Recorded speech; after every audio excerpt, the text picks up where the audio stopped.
Hi ಎಲ್ರಿಗೂ ನಮಸ್ಕಾರ. Share marketing Kannada ಚಾನೆಲ್ಗೆ ನಿಮಗೆ ಸ್ವಾಗತ. ಮೇ 6ರ ಮಾರ್ಕೆಟ್ ಅಪ್ಡೇಟ್ನ ಅಬ್ಸರ್ವ್ ಮಾಡೋದಾದರೆ ಮಾರ್ಕೆಟ್ನಲ್ಲಿ ಒಳ್ಳೆ ಒಂದು ಪಾಸಿಟಿವ್ ಕ್ಲೋಸಿಂಗ್ ಇವತ್ತು ನೋಡೋದಕ್ಕೆ ಸಿಕ್ಕಿದೆ. ನಿಫ್ಟಿ 300 ಪಾಯಿಂಟ್ಗಳಷ್ಟು ಇವತ್ತು ಗೇನ್ ಆಯಿತು. 1.25% ಜಂಪ್ ನಿಫ್ಟಿಯಲ್ಲಿ ನೋಡೋದಕ್ಕೆ ಸಿಕ್ಕಿದೆ. 24,300ರ ಮೇಜರ್ ರೆಸಿಸ್ಟೆನ್ಸ್ ಲೆವೆಲ್ ಏನಿತ್ತು ಆ ಒಂದು ಲೆವೆಲ್ನ ಮೇಲ್ಗಡೆ ನಿಫ್ಟಿ ಕ್ಲೋಸಿಂಗನ್ನು ಕೊಟ್ಟಿದೆ.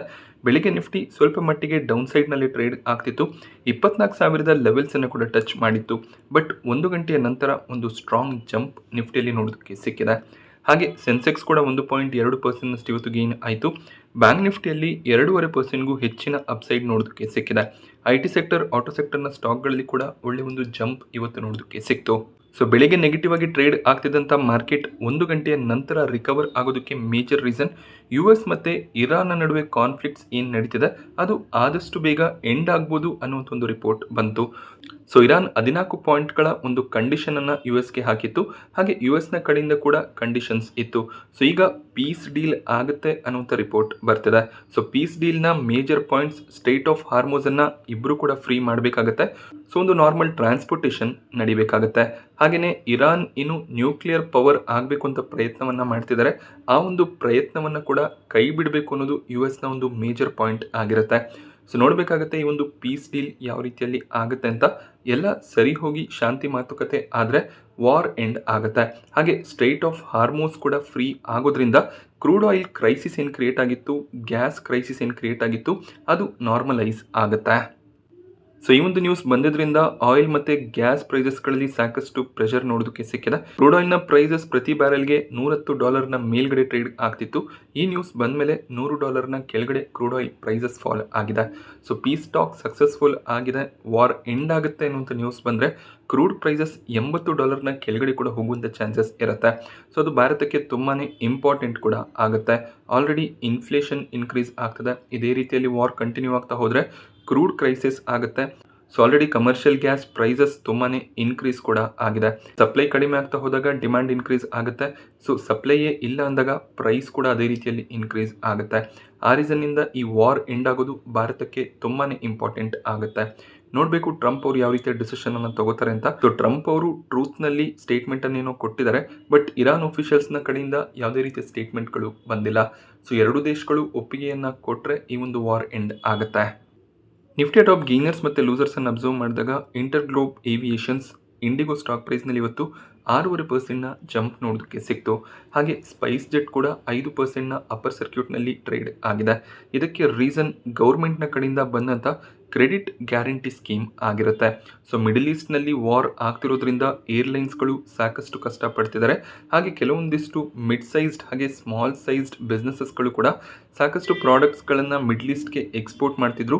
ಅವರ ಬಿಸ್ನೆಸ್ನ ಮೇಲೆ ಕೂಡ ಇಂಪ್ಯಾಕ್ಟ್ ಬರ್ತಿದೆ. ಸೊ ಬಿಸ್ನೆಸ್ ಸರಿಯಾಗಿ ಆಗಲಿಲ್ಲ ಅಂದರೆ ಬಿಸ್ನೆಸ್ ಶಟ್ ಡೌನ್ ಆಗುವಂಥ ರಿಸ್ಕ್ ಇರುತ್ತೆ, ಮೇಜರಾಗಿ ಸಣ್ಣ ಸಣ್ಣ ಕಂಪ್ನಿಗಳಿಗೆ.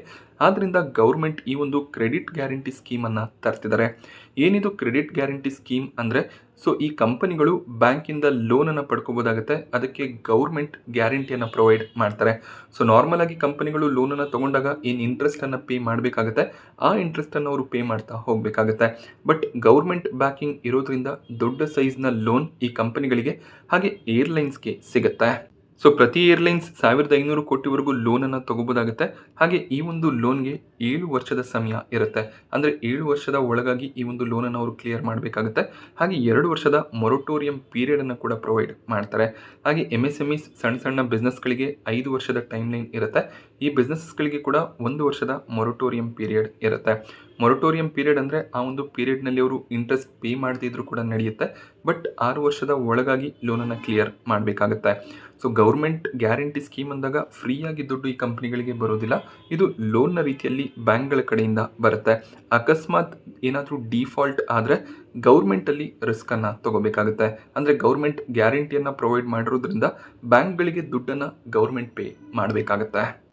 ಹಾಗೆ Tata Motors passenger vehicle stock ಪ್ರೈಸ್ನಲ್ಲಿ ಕೂಡ 5.5%ನ ಜಂಪ್ ಇವತ್ತು ನೋಡೋದಕ್ಕೆ ಸಿಕ್ತು. ಶ್ರೀರಾಮ್ ಫಿನಾನ್ಸ್ ಟ್ರೆಂಡ್ ಕೂಡ ಸ್ಟ್ರಾಂಗ್ ಆಗಿ ಟ್ರೇಡ್ ಆಗಿದೆ. ಏಷ್ಯನ್ ಪೇಂಟ್ ಸ್ಟಾಕ್ ಪ್ರೈಸ್ನಲ್ಲಿ 3.5%ಗೂ ಹೆಚ್ಚಿನ ಜಂಪ್ ನೋಡೋದಕ್ಕೆ ಸಿಕ್ತು. ಕ್ರೂಡ್ ಪ್ರೈಸಸ್ ಫಾಲ್ ಆಗೋದು ಪೇಂಟ್ ಸೆಕ್ಟರ್ನ ಸ್ಟಾಕ್ಗಳಿಗೆ ತುಂಬಾ ಪಾಸಿಟಿವ್ ಆಗಿರುತ್ತೆ. ಆ ರೀಸನ್ನಿಂದ ಸ್ಟಾಕ್ ಇವತ್ತು ಸ್ಟ್ರಾಂಗ್ ಆಗಿ ಟ್ರೇಡ್ ಆಗಿದೆ. ಅದೇ ನೀವು ಟಾಪ್ ಲೂಸರನ್ನು ಅಬ್ಸರ್ವ್ ಮಾಡಿದಾಗ oil producing companies ONGC, Reliance top losers ಆಗಿದ್ದಾರೆ. ಆಯಿಲ್ ಪ್ರೈಸಸ್ ಫಾಲ್ ಆಗೋದು ಈ ಕಂಪನಿಗಳಿಗೆ ನೆಗೆಟಿವ್ ಆಗಿರುತ್ತೆ. ಹಾಗೆ L&T ನಿನ್ನೆ ರಿಸಲ್ಟನ್ನು ಡಿಕ್ಲೇರ್ ಮಾಡಿದ್ರು. ಪ್ರಾಫಿಟ್ಸ್ ಇಯರ್ ಆನ್ ಇಯರ್ ಸ್ವಲ್ಪ ಫಾಲ್ ಆಗಿತ್ತು. ಆ ರೀಸನ್ನಿಂದ ಸ್ಟಾಕ್ 1% ಕರೆಕ್ಟ್ ಆಗಿದೆ. ಬಟ್ ಲಾಸ್ಟ್ ಇಯರ್ ಒಂದು ಅಡಿಷನಲ್ ಇನ್ಕಮ್ ಇದ್ದಿದ್ದರಿಂದ ಪ್ರಾಫಿಟ್ ಸ್ಟ್ರಾಂಗ್ ಆಗಿ ಜಂಪ್ ಆಗಿತ್ತು. ಪರ್ಫಾರ್ಮೆನ್ಸ್ ಈ ಕ್ವಾರ್ಟರ್ನಲ್ಲಿ ಕೂಡ ಸ್ಟ್ರಾಂಗ್ ಆಗಿನೇ ಬಂದಿದೆ. ಪವರ್ ಗ್ರಿಡ್ NTPCಯಲ್ಲಿ ಕೂಡ 1% ಅರೌಂಡಲ್ಲಿ ಇವತ್ತು ಕರೆಕ್ಷನ್ ನೋಡೋದಕ್ಕೆ ಸಿಕ್ಕಿದೆ. ಸೊ ಮಧ್ಯಾಹ್ನದ ನಂತರ ಮಾರ್ಕೆಟ್ ರಿಕವರಿ ನೋಡೋದಕ್ಕೆ ಸಿಕ್ತು. ಅದರ ಜೊತೆಯಲ್ಲಿ HDFC ಬ್ಯಾಂಕ್ ಕೂಡ ರಿಕವರ್ ಆಗಿದೆ. ಇದಕ್ಕೆ ರೀಸನ್ HDFC ಬ್ಯಾಂಕಲ್ಲಿ ಮಾರ್ಚ್ ತಿಂಗಳಲ್ಲಿ ನಾನ್ ಎಕ್ಸಿಕ್ಯೂಟಿವ್ ಚೇರ್ಮನ್ ಆಗಿದ್ದಂಥ ಅತಾನು ಚಕ್ರವರ್ತಿಯವರು ರೆಸಿಗ್ನೇಷನನ್ನು ಕೊಟ್ಟಿದ್ರು. ಹಾಗೆ ಬ್ಯಾಂಕ್ನ ಗೌರ್ನೆನ್ಸ್ನ ಮೇಲೆ ಕ್ವೆಶ್ಚನನ್ನು ಮಾಡಿದರು. ಸೊ ಅದಕ್ಕೆ ಈಗ ಗೌರ್ಮೆಂಟ್ ಒಂದು ಲಾ ಫರ್ಮನ್ನು ಇಟ್ಟು ಇನ್ವೆಸ್ಟಿಗೇಷನನ್ನು ಮಾಡಿದರೆ ಯಾವುದೇ ರೀತಿಯ ಪ್ರಾಬ್ಲಮ್ ಇಲ್ಲ ಅನ್ನುವಂಥ ರಿಪೋರ್ಟ್ ಬಂದಿದೆ ಅನ್ನುವಂಥ ನ್ಯೂಸ್ ಬಂತು. ಆ ರೀಸನ್ನಿಂದ HDFC ಬ್ಯಾಂಕ್ ಸ್ಟಾಕ್ ಪ್ರೈಸ್ನಲ್ಲಿ ಸ್ಟ್ರಾಂಗ್ ಮೊಮೆಂಟಮ್ ನೋಡೋದಕ್ಕೆ ಸಿಕ್ಕಿದೆ. ಸೊ ಏನೋ ಒಂದು ಗವರ್ನೆನ್ಸ್ ಪ್ರಾಬ್ಲಮ್ ಇದೆ ಅನ್ನುವಂಥ ರೀಸನ್ನಿಂದ ಸ್ಟಾಕ್ನಲ್ಲಿ ತುಂಬಾ ಕರೆಕ್ಷನ್ ಬಂದಿತ್ತು. ಬಟ್ ಈಗ ಸ್ಟಾಕ್ನಲ್ಲಿ ಒಂದು ರಿಕವರಿಯ ಎಕ್ಸ್ಪೆಕ್ಟೇಷನ್ ಇರುತ್ತೆ.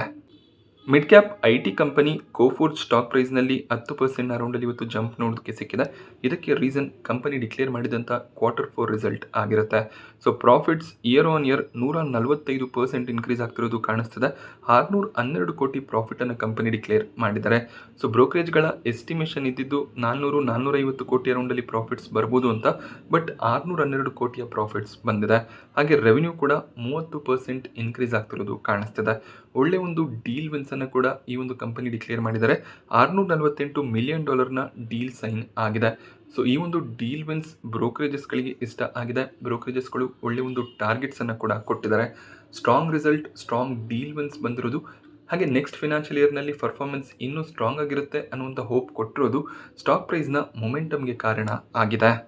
ಸೊ ಬ್ರೋಕರೇಜಸ್ಗಳ ಟಾರ್ಗೆಟ್ಸನ್ನು ಅಬ್ಸರ್ವ್ ಮಾಡಿದಾಗ ನೋಮುರಾ ಬೈ ರೆಕಮೆಂಡೇಷನ್ ಕೊಟ್ಟು 2100 ಟಾರ್ಗೆಟ್ ಪ್ರೈಸನ್ನು ಕೊಟ್ಟಿದ್ದಾರೆ. ಜೆಫ್ರೀಸ್ನ ಕಡೆಯಿಂದ ಕೂಡ ಬೈ ರೆಕಮೆಂಡೇಷನ್ ಇದೆ. 1860 ಟಾರ್ಗೆಟ್ ಪ್ರೈಸ್ ನೋಡೋದಕ್ಕೆ ಸಿಗುತ್ತೆ.